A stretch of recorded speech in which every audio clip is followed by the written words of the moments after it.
Hey everyone, welcome back to Corporate Decoder. Today FSET just filed an 8K and I am seeing one change to their staking rewards that matters.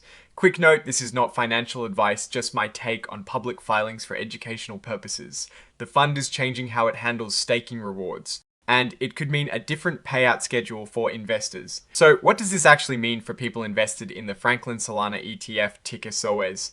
The company that sponsors this ETF, Franklin Holdings LLC, has decided to change how they handle what are called staking rewards. Think of staking rewards like earning interest on your crypto holdings, but in this case, it is for the Solana cryptocurrency that the ETF holds. Currently, and this is how it has been done, when they get these staking rewards, they are basically reinvested.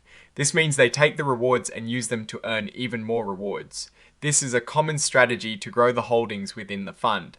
However, going forward, they are going to start cashing out these staking rewards. They plan to do this on a monthly basis, but here is the key detail. The cash payouts to investors will generally be based on rewards earned about 2 months prior, so if the fund receives staking rewards in January, those rewards will be used to earn even more rewards. Then, the original January rewards will be sold for cash and paid out to shareholders in March.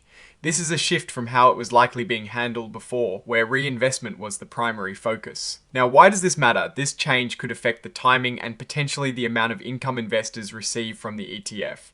Previously, by reinvesting rewards, the fund was compounding its crypto holdings, which could lead to a larger NAV or net asset value over time. By liquidating these rewards and distributing them, investors will get more regular cash flow, but the fund might not be growing its underlying assets as aggressively through this specific mechanism.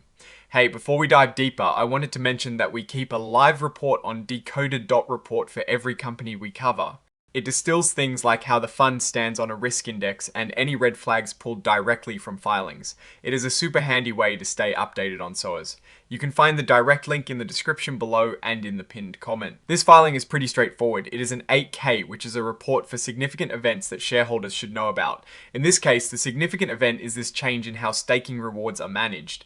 There are no complex financial tables here because this isn't a quarterly or annual report. It is more about an operational change. It is worth noting that the Franklin Solana ETF is designated as an emerging growth company.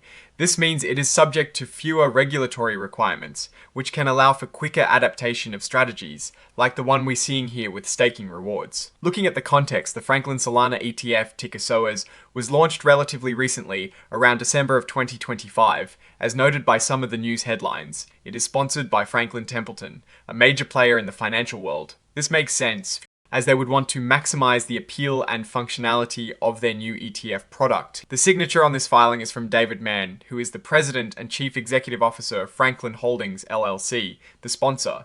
This indicates the change is officially sanctioned by the leadership. So, what is the takeaway here? The Franklin Solana ETF is shifting its strategy for handling staking rewards. Instead of reinvesting them to compound growth, they will now be liquidated monthly and distributed to shareholders with a 2-month delay. This means investors will see more regular cash income from these rewards. But the fund's internal asset growth from this specific source might be slower. It's a move that prioritizes current income for investors over maximizing the fund's compounding growth through staking rewards. The risk I'm watching is how this change in strategy might affect the fund's overall performance and competitiveness compared to other crypto. Related ETFs, what I'm actually looking for is to see if this change leads to a more attractive income stream for investors that offsets any potential slowdown in NAV growth. Oh, and the research tools I actually use are linked in the description. They help keep this channel going. That is my take. Stay decoded. If this analysis was valuable, hitting that like button really helps. And subscribe for more deep dives. Check out the Discord in the description too.